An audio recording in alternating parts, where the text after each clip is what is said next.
Capítulo 5. El hundimiento del Titanic.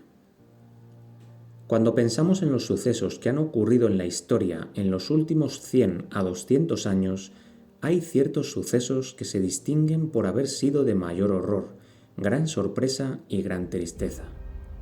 De los muchos que vienen a mi mente, el más devastador ha sido la destrucción del World Trade Center en la ciudad de Nueva York y el hundimiento del Titanic. Las más grandes tragedias de los últimos 200 años pueden ser atribuidas a los jesuitas. Sabemos hoy día que los jesuitas planificaron y llevaron a cabo el hundimiento del Titanic, y mostraremos por qué lo hicieron. Desde el principio de los años 30, 1830, América no tenía un banco central. Los jesuitas deseaban desesperadamente otro banco central en América para poder poseer una reserva sin límites para sus muchas guerras y para otras tramas ocultas alrededor del mundo. En 1910 se reunieron 7 hombres en la isla de Jekyll, en la costa de Georgia, para establecer un banco central, al que llamaron el Banco de Reserva Federal. Estos hombres eran Nelson Aldrich, Frank Vanderlip, ambos representando al imperio de los Rockefeller, Henry Davidson, Charles Norton y Benjamin Strong, representando a J.P. Morgan, y Paul Warburg, representando a la dinastía banquera europea de los Rothschild. Hemos visto anteriormente que los Rothschilds fueron los agentes banqueros que sirvieron a los papas jesuitas conservando la llave de las riquezas de la Iglesia Católica Romana. Los Morgan eran competidores amigables con los Rothschild y llegaron a ser muy unidos socialmente con ellos. La firma Morgan en Londres había sido salvada de la ruina financiera en el año de 1857 por el Banco de Inglaterra, sobre el cual los Rothschilds tenían una gran influencia. Después, Morgan parecía haber sido un agente financiero de los Rothschild e hizo todo lo posible por aparentar ser completamente americano. Su entrada en ese campo bancario tipo Rockefeller no fue recibida con beneplácito de parte de Morgan, por lo que se convirtieron en competidores feroces. Eventualmente decidieron minimizar su competencia y comenzar a compartir aventuras. Al final, trabajaron juntos para crear un cartel nacional llamado el Sistema de Reserva Federal. Estas 3 familias financieras, los Rothschild, los Morgan y los Rockefeller, quienes hacían lo que la orden de los jesuitas les dijeran, ya que los jesuitas se infiltraban en sus organizaciones, hacían lo que fuese necesario para destruir las libertades constitucionales en América y para lograr que el Papa dominara el mundo. Si miramos hacia atrás al siglo XX, vemos cuán exitosos han sido los jesuitas. Han continuado malgastando las riquezas de América y atacando continuamente la Constitución y las libertades. El poder del Papa en la Ciudad del Vaticano aumenta día a día. Algún día lograrán un control total nuevamente. La construcción del Titanic comenzó en el año 1909 en un astillero en la capital del norte de Irlanda. Belfast era una ciudad protestante, por lo que era odiada por los jesuitas. La Primera Guerra Mundial comenzó unos cuantos años después, en 1914. El Titanic era uno de los botes de la flota que poseía la línea White Star Line, una compañía de transportación marítima internacional. El negocio bancario no era el único en el que Morgan tenía un interés económico fuerte. Haciendo uso del control que tenía sobre los ferrocarriles de la nación y usando el mismo como herramienta, había creado un tipo de financiamiento internacional que incluía las 2 líneas alemanas más grandes y una de las 2 más grandes en Inglaterra, la línea White Star. Había un número de hombres ricos y poderosos que declararon de forma clara que no favorecían el sistema de reserva federal. Los jesuitas le ordenaron a J.P. Morgan construir el Titanic. Este barco supuestamente indestructible sirvió como el barco en el que encontraron la muerte aquellos que se oponían a los planes de los jesuitas de establecer un sistema de reserva federal. Estos hombres ricos y poderosos pudieron haber bloqueado el establecimiento de la Reserva Federal y sus poderes y fortunas serían arrebatados de sus manos. tenían que ser destruidos por medios tan absurdos que nadie sospechara que habían sido asesinados y nadie sospecharía que habían sido los jesuitas. El Titanic fue el vehículo de su destrucción. Para poder proteger el papado y a los jesuitas de cualquier sospecha, muchos irlandeses, franceses y católicos romanos italianos inmigraron al Nuevo Mundo a bordo del barco. Eran personas que podrían morir sin que se considerase sus muertes como algo importante.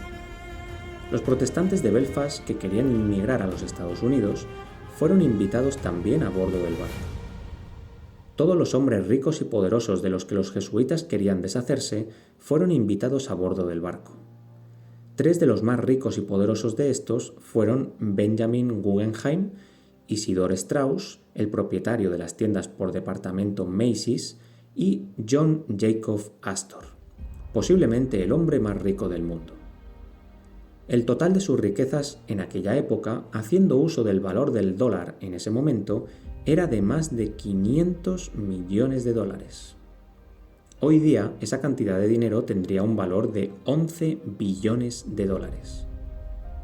Estos 3 hombres fueron motivados a abordar el palacio flotante. Tenían que ser destruidos, porque los jesuitas sabían que ellos utilizarían sus riquezas y sus influencias para oponerse al Banco de Reserva Federal y también se opondrían a las varias guerras que se estaban planificando. Edward Smith era el capitán del Titanic. Él había navegado las aguas del Atlántico Norte por 26 años y era considerado el más famoso maestro de las rutas del Atlántico Norte. Él había trabajado con el jesuita J.P. Morgan por muchos años. Edward Smith era un jesuita laico. Esto significa que no era un sacerdote, pero que sí era un jesuita de sotana corta. Los jesuitas no son necesariamente sacerdotes. Aquellos que no son sacerdotes les sirven a la orden a través de su profesión. Cualquiera puede ser un jesuita y su identidad no ser conocida. Edward Smith le sirvió a la orden de los jesuitas en su profesión de capitán de mar. Existen muchos puntos interesantes acerca del Titanic y los mismos se discuten en un vídeo hecho por National Geographic en 1986. El vídeo se titula The Secrets of the Titanic, los secretos del Titanic. Cuando el Titanic partió de la parte sur de Inglaterra el 10 de abril de 1912, Franz Braun, el maestro jesuita de Edward Smith, abordó el Titanic. Este hombre era el jesuita más poderoso en toda Irlanda y respondía directamente al general de la orden jesuita en Roma. El vídeo declara lo siguiente. Un sacerdote en vacaciones, el padre Francis Braun, obtuvo varias fotos calientes de sus compañeros a bordo, la mayoría de ellos de viaje a la eternidad. Al día siguiente el Titanic hizo su última parada en la costa del pueblo de Queens, Irlanda. Allí varias personas trajeron al barco a los últimos pasajeros, la mayoría inmigrantes irlandeses que buscaban establecer sus nuevos hogares en América. Y allí desembarcó el afortunado padre Braun. El padre Braun vio al capitán Smith mirando desde la proa del Titanic al borde de su destino final. Aquí se muestra la maldad de los jesuitas al máximo. El párroco padre Francis Braun abordó el Titanic, fotografió a las víctimas y posiblemente le informó al capitán acerca de sus juramentos como jesuita y a la mañana siguiente lo despidió.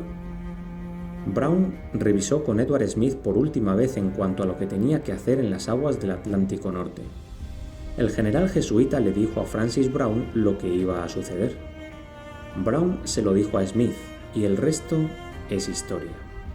Edward Smith creía que el general jesuita era el dios de la sociedad jesuita y que nada sino su toque eléctrico podría activar sus cuerpos muertos y crear en ellos vida y acción. Hasta que él no habla, ellos son como serpientes enredadas en sus frías tumbas, sin vida e inactivos.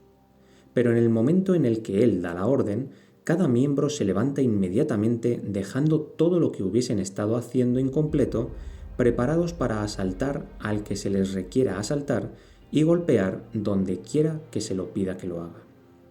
A Edward Smith se le ordenó hundir al Titanic y él lo hizo tal y como le fue ordenado hacer.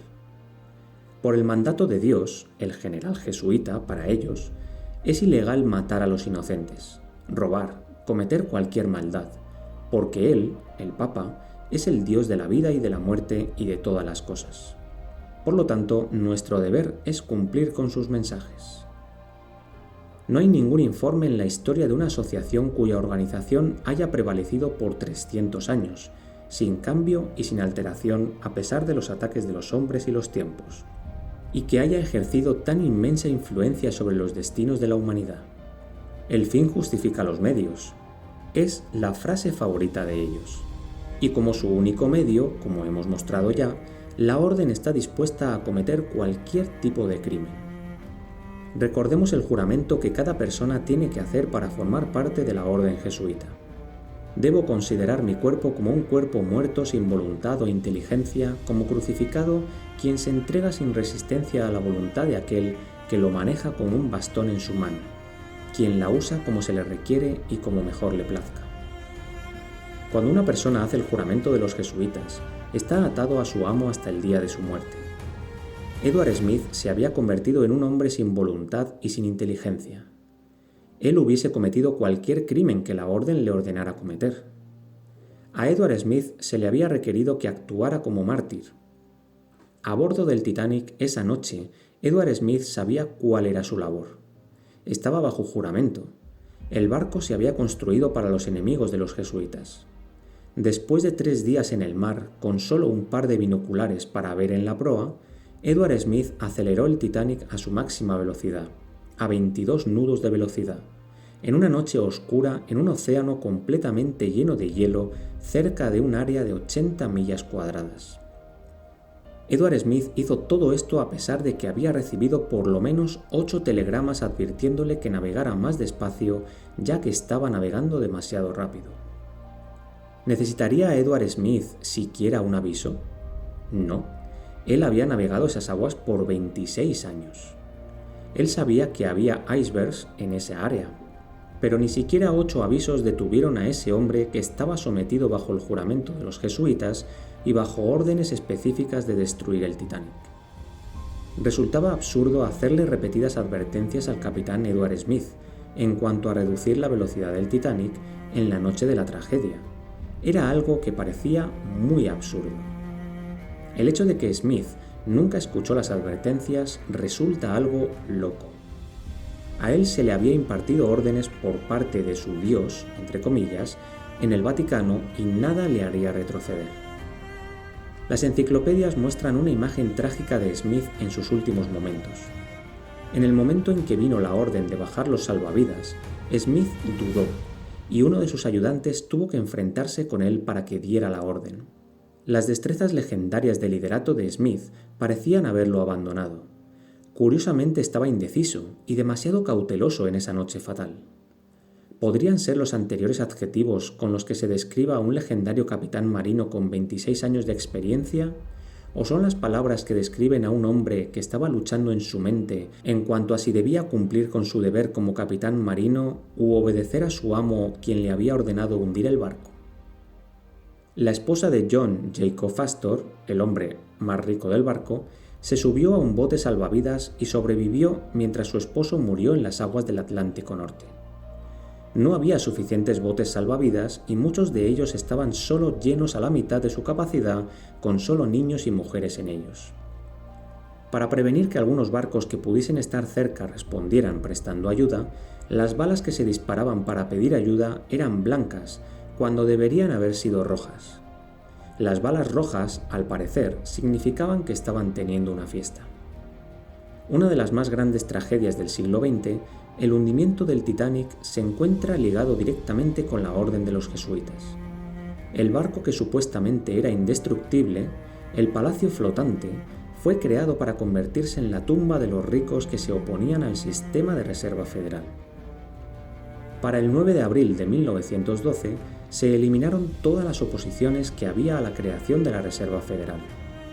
En diciembre de 1913 surgió el sistema de Reserva Federal en los Estados Unidos. 8 meses después, los jesuitas tenían fondos suficientes a través del Banco de Reserva Federal para comenzar la Primera Guerra Mundial.